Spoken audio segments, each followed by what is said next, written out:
Hello and welcome to my YouTube channel Rakesh physics classes once again. आज हम लोग फिर से क्वेश्चन करेंगे तरंग प्रकाश के ऊपर, है ना।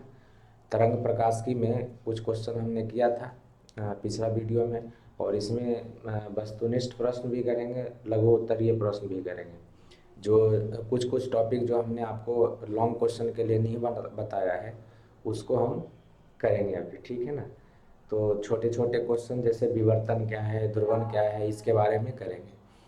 तो शुरू करते हैं हम लोग अपना जो टॉपिक है वो तरंग प्रकाश की है, और उसमें पहला क्वेश्चन जो है आपका वो है प्रकाश के कनिका सिद्धांत के प्रतिपादक कौन थे।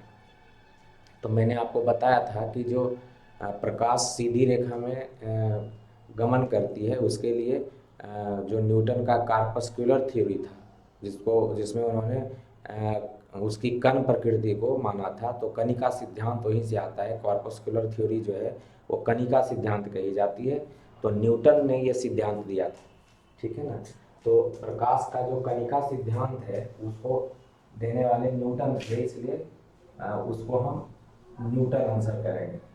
तो पहला जो है आपका प्रकाश का कनिका सिद्धांत का प्रतिपादक कौन थे, तो वो पहला क्वेश्चन का जवाब है न्यूटन साहब थे, ठीक है ना। तो प्रकाश के कनिका सिद्धांत के प्रतिपादक कौन थे, तो न्यूटन थे। प्रकाश किस प्रकार की तरंगें कही जाती है, तो प्रकाश जो है जब तरंग की बात आई तो प्रकाश में दो तरंगें होती है, विद्युतीय तरंगे भी होती है, चुंबकीय तरंगे भी होती है ना। जैसे मान लीजिए प्रकाश इस दिशा में जाती है तो जो एक एक जो होता है क्षेत्र, ये मान लीजिए ये विद्युतीय क्षेत्र है, और एक चुंबकीय क्षेत्र होता है, दोनों एक दूसरे से परपेंडिकुलर होता है। आप ऐसे भी कह सकते हैं, अगर मैंने इस तरीके से ये जेड डायरेक्शन ले लिया, है ना, ये एक्स डायरेक्शन ले लिया, ये वाई डायरेक्शन ले लिया, तो जो विद्युतीय क्षेत्र होती है वो एक दिशा में, है ना, और चुंबकीय क्षेत्र जो होती है दूसरी दिशा में, जिसको बी से संकेत करते हैं, और ये जेड दिशा में दोनों चलती है, दोनों एक दूसरे के परपेंडिकुलर होती है।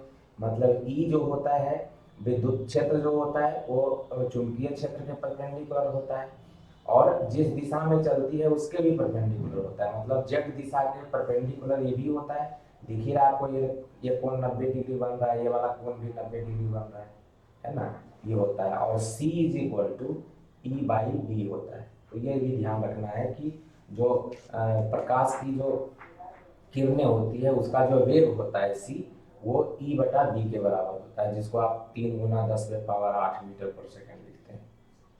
तो क्या पता चलता है इससे कि 3 × 10⁸ मीटर पर सेकंड तो इसका वेग है वो E बटा बी से आता है, और उसको इसलिए प्रकाश किस प्रकार की तरंगे हुई, तो ये विद्युतीय हो गया, ये चुंबकीय हो गया, इसलिए इसको विद्युत चुंबकीय तरंगे कही जाती है ना।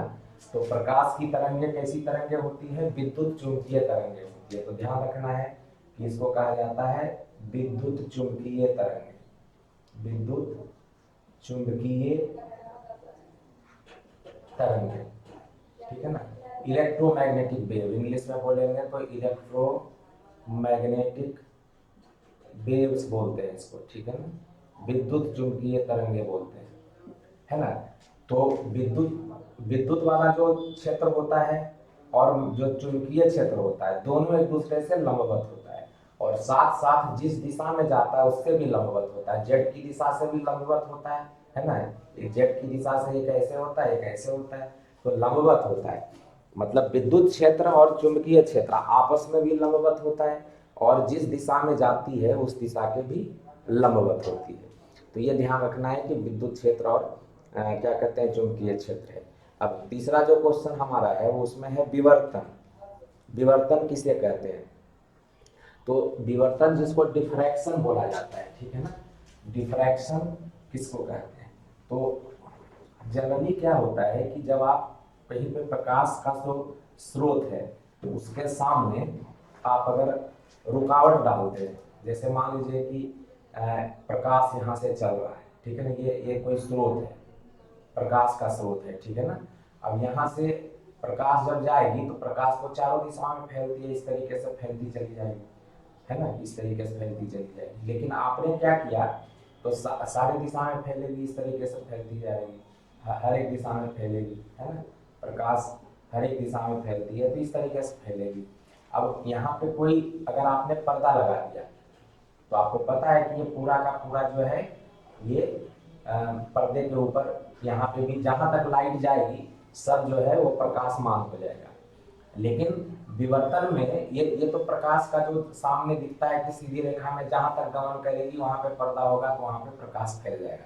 लेकिन ये जो दूसरा है कंडीशन कि अगर ये लाइट यहाँ से आ रही है, हर एक दिशा में जाती है ना, तो मैंने क्या किया, एक यहाँ पे रुकावट डाल दिया यहाँ,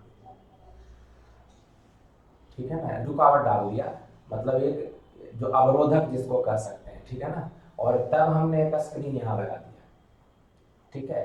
तो आपको जो स्क्रीन के ऊपर यहाँ से लाइट आएगी तो ये रुकावट से तो रुक जाएगी, है ना, यहाँ पे लाइट आएगी तो यहाँ से रुक जाएगी और यहाँ से इस तरीके से जाएगी। तो आपको जो पर्दा है, जिसको पर्दा बोलते हैं, इस पर्दे के ऊपर कहाँ ये रुकावट है, अवरोधक इसको बोलते हैं,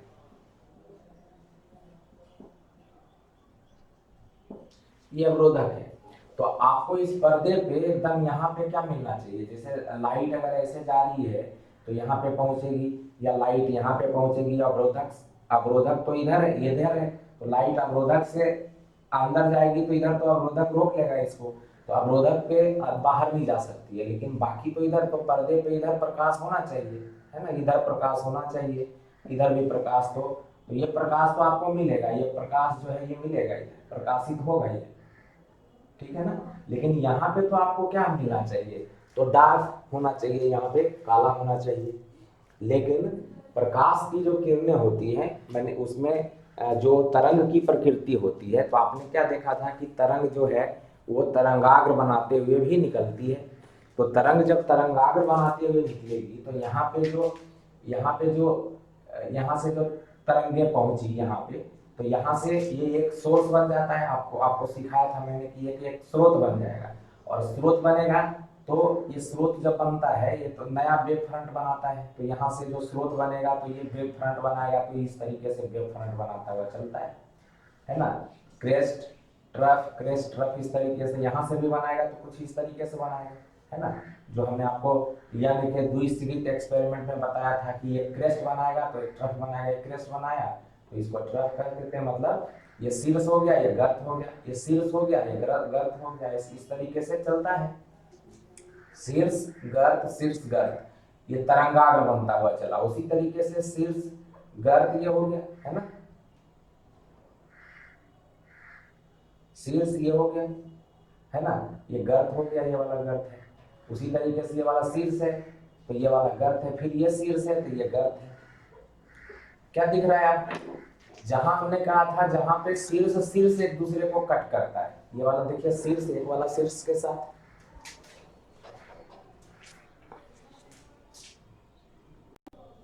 तो ये जो लाइट है यहाँ पे जो दिख रहा है, ये सही मायने में क्या है, यहाँ से यहाँ पे अंधकार दिखना चाहिए था। ये जो मैंने बताया था कि यहाँ से यहाँ तक अंधकार दिखना चाहिए था, है ना, ये जो सीधा था आपके इसके। लेकिन ये जो प्रकाश का जो तरंग सिद्धांत है वो कहता है कि यहाँ पे जो सोर्स, यहाँ पे जो लाइट पहुंचेगी वो तरंगाग्र बनाएगा, तो तरंगाग्र इस तरीके से बनता हुआ दिखता है। उसी तरीके से यहाँ पे भी तरंगाग्र बनेगा, तरंगाग्र इस तरीके से बनता है। तो हमने बताया था आपको कि जहाँ पे गर्त और गर्त काटता है, शीर्ष और शीर्ष काटता है, वहां पे आपको प्रकाश मिलता है ना, वहां पे चमकीली फ्रिंज बनती है। तो ये वाला जो सीधा दिशा दिख रहा है यहाँ पे तो चमकीला फ्रिंज बन रहा है, तो सही मायने में तो यहाँ पे ब्राइट मिलेगा, चमकीला का मतलब हो गया ब्राइट, दीप्त फ्रिंज बनता है। तो ये वाला जो केंद्र है, जो आपने देखा भी था कि केंद्र के ऊपर जो है हमें कैसा मिलता है, तो हमें यहाँ पे प्रकाश दिखता है, ठीक है ना। कहने का मतलब ये जो है किस प्रकाश के क्या कहते हैं, तरंग सिद्धांत के अनुसार जहां पे अवरोधक जो है, अवरोधक के देख रहे हैं कॉर्नर में, कोने में भी ये प्रकाश जो है वो मुड़ती हुई दिखाई देती है। मतलब जहां पे आपको अंधकार दिखना चाहिए था वहां पे भी हमें ब्राइट फ्रिंज मिलता है, मतलब सेंट्रल मैक्सिमा मिलता है। और इसी घटना को मतलब अवरोधक के किनारों से जो प्रकाश होते हैं, मतलब तरंग के प्रकृति के कारण जो मुड़ने की घटना है उसी को हम विवर्तन कहते हैं। ठीक है ना।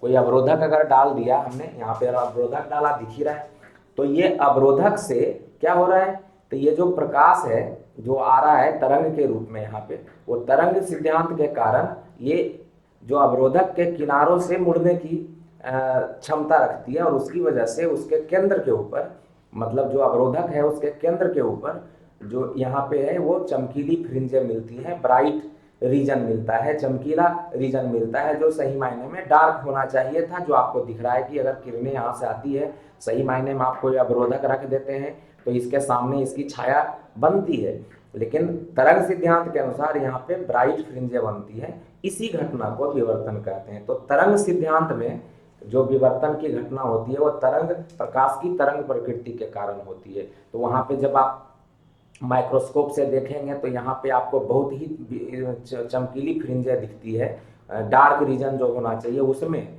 चमकीली फ्रिंजें दिखती है, उसके बाद थोड़ा डार्क दिखता है, फिर से चमकीली फ्रिंजें दिखती है, फिर डार्क दिखता है, फिर चमकीली फ्रिंजें दोनों ओर बनती है। तो इस घटना को हम विवर्तन कहते हैं। तो विवर्तन किसको कहते हैं, इसको हम लिखेंगे। ठीक है।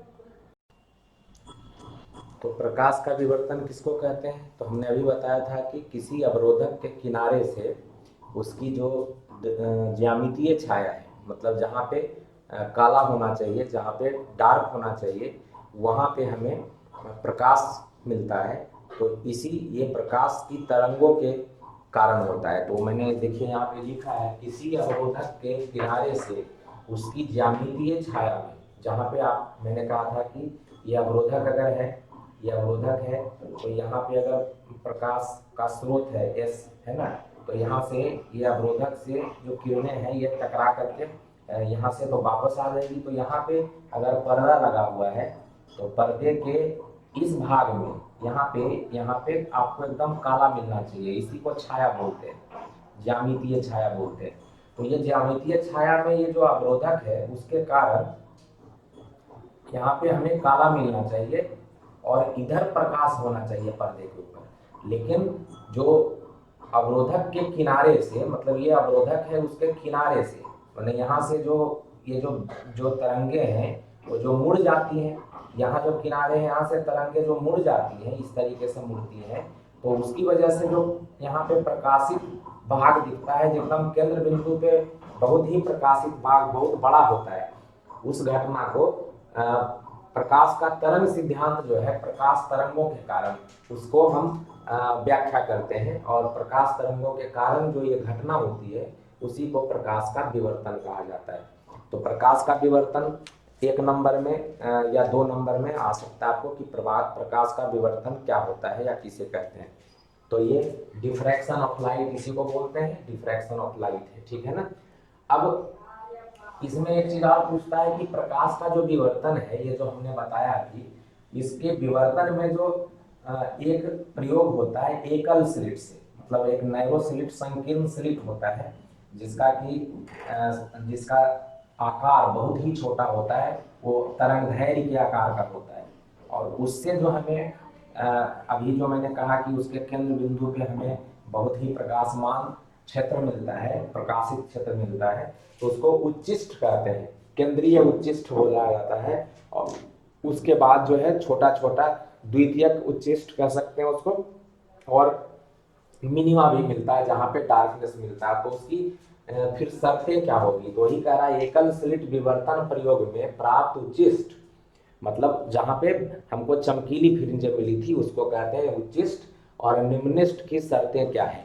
तो ये शर्त अगर हम निकालते हैं कि ये शर्त है क्या, तो उसके लिए आपको थोड़ा सा प्रयोग के बारे में हमको समझाना पड़ेगा। तो प्रयोग क्या था कि जैसे एक स्लिट ले लिया, मान लीजिए ये स्लिट है ना, स्लिट का मतलब एक छोटा सा स्लिट है जिसका कि ये जो विड्थ है, मतलब स्लिट का जो साइज है यहाँ से यहाँ तक वो ए है ना, तो ये ए साइज है। अगर इसको आप देखिएगा तो ये साइज क्या है, ए है स्लिट का।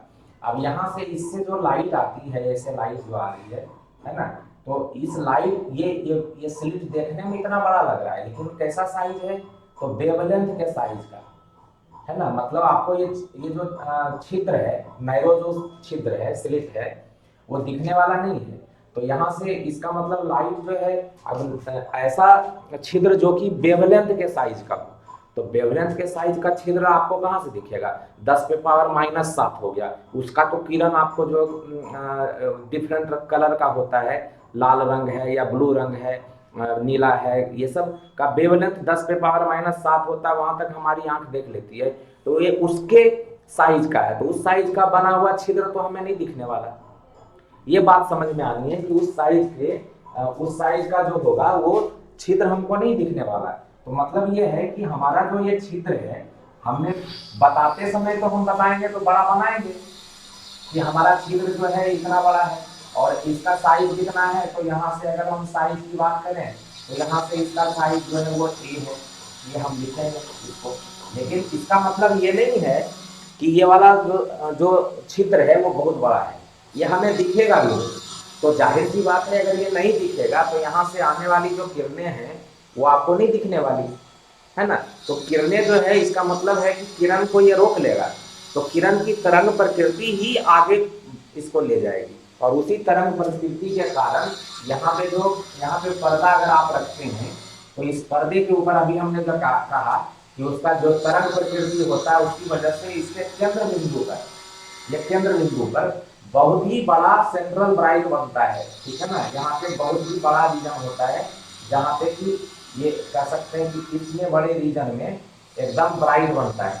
उसके बाद फिर डार्क बनता है जो छोटा होता है, फिर ब्राइट बनता है वो छोटा होता है। मतलब दोनों साइड में सबसे बड़ा अगर कहीं पे ब्राइट बनता है तो यही पे बनता है, इसका जो केंद्रीय है।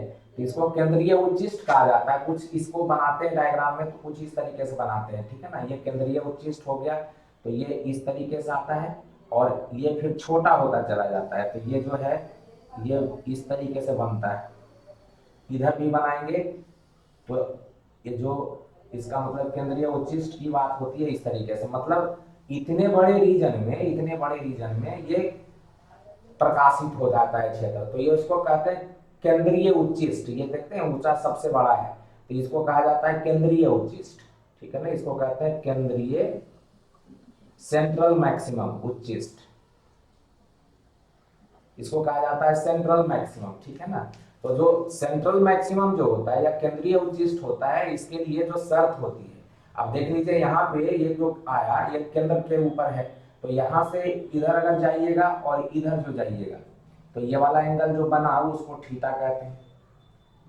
ये ए है। अगर जो वेव के रूप में चला, यहाँ से क्या चला था, वेव चला था ना।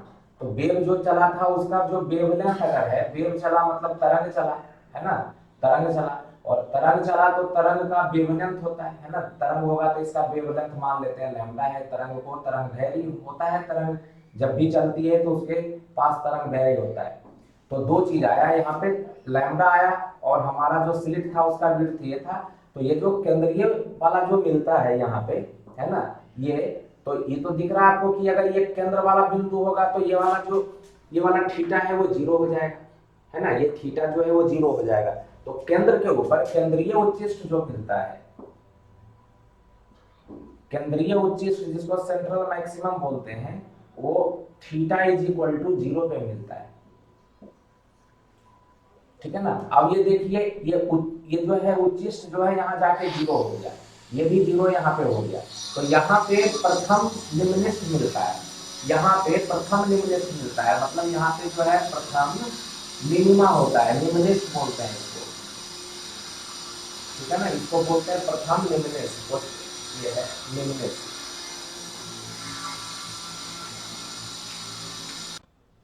तो ये प्रथम निम्नलिखित जो मिला वो उसके लिए थीटा की वैल्यू क्या होती है, तो ये प्रथम निम्नलिखित हुआ। उसी तरीके से ये वाला भी प्रथम निम्नलिखित होता है। तो ये दोनों प्रथम निम्नलिखित होता है, फिर ये वाला द्वितीय निम्नलिखित होता है। ये ध्यान रखना है कि इस तरीके से बनता है। तो ये प्रथम निम्नलिखित हुआ, ये वाला पॉइंट है ना, इसको हम ए से डिनोट करते हैं, ये ए डैश हो गया मान लीजिए। तो प्रथम निम्नलिखित जो है दोनों साइड में बनता है, इधर भी बनता है इधर भी बनता है। तो वो हो गया यहाँ पे ए एंड ए डैश। इसका जो कंडीशन होता है वो theta is equal to lambda by A होता है। यहाँ पे थीटा, ये जो थीटा हुआ वो लैम्डा तरंग दैर्ध्य और ए क्या है, तो स्लिट के बीच की दूरी है ना, ये जो ये स्लिट है, छिद्र जो है उसके बीच की दूरी है। तो ये जो है प्रथम निम्निष्ठ का कंडीशन होता है, थीटा इज इक्वल टू शर्त जो होता है, प्रथम निम्निष्ठ की शर्त, ठीक है ना, ये शर्त होता है। तो ये ध्यान रखना है कि theta is equal to lambda, केंद्रीय उच्चिष्ट तो थीटा इज इक्वल टू 0 पे बनता है हमेशा, ठीक है ना। तो केंद्रीय उच्चिष्ट हमेशा केंद्र के ऊपर उच्चिष्ट ही बनता है। उसी तरीके से द्वितीय अगर आपको निकालना है तो द्वितीय उच्चिष्ट, द्वितीय निम्निष्ठ यहाँ बनेगा, है ना। और द्वितीय निम्निष्ठ ये जो है आपका यहाँ बनेगा, मतलब जिसको हम बी अगर लिखते हैं तो ये बी हो जाएगा, बी डैश। तो इस तरीके से निम्निष्ठ जहां पे ये वाला है, ये तो उच्चिष्ट बनता है लेकिन छोटा बनता है। यहाँ पे देख रहे हैं उच्चिष्ट कितना बड़ा बना, तो इतना बड़ा बनता है, ठीक है ना। यहाँ पे उच्चिष्ट जो है छोटा बनता है, फिर और छोटा बनते चला जाता है। तो उच्चिष्ट जो है धीरे धीरे दोनों दिशाओं में, मतलब केंद्र से इधर भी, केंद्र से इधर भी, वो कम होते जाता है। तो ध्यान रखना है कि थीटा इज इक्वल टू, इधर जाएंगे तो लैम्डा बाई ए, इधर आइएगा तो भी लैम्डा बाई ए, लेकिन माइनस में लिखेंगे। तो प्रथम उच्चिष्ट जो है इधर जाते हैं तो ये थीटा जो होता है, ये वाला थीटा और ये भी थीटा ही होता है दोनों। तो इधर आते हैं तो इधर जाइएगा तो theta is equal to lambda by A, और इधर जाइएगा तो माइनस लैम्डा बाई ए होगा, क्योंकि एक दिशा में अगर प्लस ले रहे हैं तो माइनस ए। तो कह सकते हैं प्रथम निम्निष्ठ का condition plus minus lambda by A होता है। अगर इधर बोला जाए तो केवल माइनस का मतलब है कि इधर है, नीचे की दिशा है, और प्लस का मतलब ऊपर की दिशा है, ठीक है, ये ध्यान रखना है, प्रथम निम्निष्ठ का शर्त है।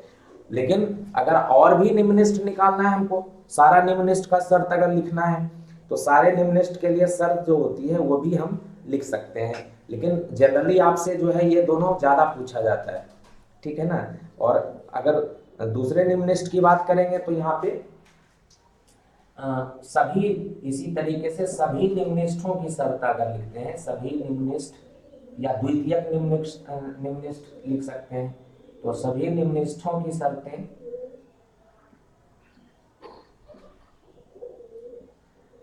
जनरल लिख रहे हैं तो आप लिखते हैं ऐसे, ये आता है साइन थीटा से, इसको सही मायने में लिखा जाता है साइन थीटा, ठीक है ना। A sine theta is equal to plus minus M lambda, ये लिखते हैं। सभी निम्निष्ठों की अगर शर्तें लिखेंगे तो ए साइन थीटा, और थीटा की वैल्यू बहुत छोटी होती है इसलिए इसको थीटा ले लिया जाता है। तो आपको ये भी याद रखना है, जहां पे एम की वैल्यू क्या है, तो एम की वैल्यू 1 है, 2 है, 3 है, सो ऑन, इस तरीके से, ठीक है ना। अब मान लीजिए कि हमें थीटा बहुत छोटा है, तो इसी को थीटा अगर छोटा होता है तब आपको A theta is equal to plus minus M lambda होता है, ठीक है ना। ये वाली वैल्यू कब होती है, जब थीटा बहुत छोटा होता है, थीटा बहुत छोटा। अगर थीटा का मान दे दिया आपको 30 डिग्री 60 डिग्री तो साइन थीटा का प्रयोग कर लेंगे। अगर थीटा का मान बहुत छोटा लिख दिया तो ए थीटा लिख देंगे। तो A theta is equal to plus minus lambda से सभी निम्निष्ठ, प्रथम निम्निष्ठ अगर निकालना है तो एम का वैल्यू 1 रखेंगे। तो देख रहे हैं आगे आपको A theta is equal to M lambda है तो एम का वैल्यू 1 रखिएगा। A theta is equal to M lambda आया, अब एम की वैल्यू 1 रखेंगे तो प्रथम निम्निष्ठ मिलेगा, मतलब A theta is equal to lambda, तो theta is equal to lambda by A. तो प्रथम निम्निष्ठ की शर्तें क्या है, theta is equal to lambda by A plus minus से, तो यहाँ से m की वैल्यू 1 डालने से निकल जाती है। उसी तरीके से m की वैल्यू अगर 2 डालिएगा तब भी आपका value A theta is equal to 2 lambda by A आएगा, लेकिन m का वैल्यू 2 डालेंगे तो द्वितीय निम्निष्ठ आएगा, m का वैल्यू 3 डालेंगे तो तृतीय निम्निष्ठ आएगा, मतलब A theta is equal to 3 lambda, तो theta is equal to 3 lambda by A. तो आप इस फॉर्मूले के बाद रखिएगा, m का वैल्यू 1 से लेंगे तो 1 का वैल्यू लेंगे तो प्रथम निम्निष्ठ, 2 लेंगे तो सेकंड निम्निष्ठ, दूसरा निम्निष्ठ, 3 लेंगे तो तृतीय निम्निष्ठ। क्वेश्चन में प्रथम निम्निष्ठ, द्वितीय निम्निष्ठ, तृतीय निम्निष्ठ करके आता है आपसे। तो मैंने यहाँ क्वेश्चन जो लिखा है, एकल स्लिट विवर्तन प्रयोग में प्राप्त उच्चिष्ट एवं निम्निष्ठ की शर्तें, तो निम्निष्ठ की शर्तें ये होती है ना। उच्चिष्ट में केंद्रीय उच्चिष्ट जो होता है उसका शर्त थीटा इज इक्वल टू 0 होता है, और मतलब थीटा की वैल्यू ये लैम्डा बाई ये नहीं होती, 0 होता है। तो 0 तो यहाँ पे हो गया ना, क्योंकि हमने कहा कि ये वाला लाइन जो है थीटा इज इक्वल टू 0 का मतलब यहाँ हो जाएगा केंद्रीय बहुत बड़ा ब्राइट मिलता है। उसके बाद प्रथम निम्निष्ठ, द्वितीय निम्निष्ठ, तृतीय, इधर भी प्रथम निम्निष्ठ, द्वितीय निम्निष्ठ, उसी तरीके से चलता है। तो प्रथम निम्नलिखित यहाँ है और प्रथम निम्नलिखित यहाँ है, उसके बीच में क्या हुआ, तो केंद्रीय उच्चिष्ट हुआ। आपसे ये भी क्वेश्चन पूछ सकता है कि प्रथम निम्नलिखित दोनों साइड में जो मिलता है उसके बीच में क्या होता है, तो केंद्रीय उच्चिष्ट होता है। फिर प्रथम निम्नलिखित और द्वितीय निम्नलिखित के बीच में क्या होगा, तो ये प्रथम उच्चिष्ट होगा। ये तो केंद्रीय उच्चिष्ट है, इसको प्रथम उच्चिष्ट बोलते हैं, या कह सकते हैं प्रथम तो इसको बोलिएगा तो द्वितीय सेकेंडरी मैक्सिमा बोलते हैं, तो द्वितीय उच्चिष्ट बोलते हैं। प्रथम को केंद्रीय ही बोलते हैं, ये प्रथम ही है केंद्रीय है, तो इसको द्वितीय उच्चिष्ट बोलते हैं। तृतीय उच्चिष्ट बोलेंगे इस तरीके से। तो सेकेंडरी मैक्सिमा जो होगा द्वितीय उच्चिष्ट का कंडीशन क्या होगा वो हम लोग निकालेंगे। तो ये तो आपका केंद्रीय के लिए 0 हो गया। अब इसके लिए निकालेंगे तो इसका शर्त क्या होता है वो हम लोग अभी लिखेंगे। तो ये तो हो गया केंद्रीय उच्चिष्ट और प्रथम निम्नलिखित के लिए, इसको मिटा करके और आपको द्वितीय उच्चिष्ट के लिए शर्तें बता रहे हैं। ये देखिए सभी द्वितीय उच्चिष्ट जो बनता है, मतलब ये वाला कहाँ पे बनेगा, ये वाला कहाँ पे बनेगा, मतलब अगर ये वाला थीटा निकालेंगे, फिर से थीटा निकालेंगे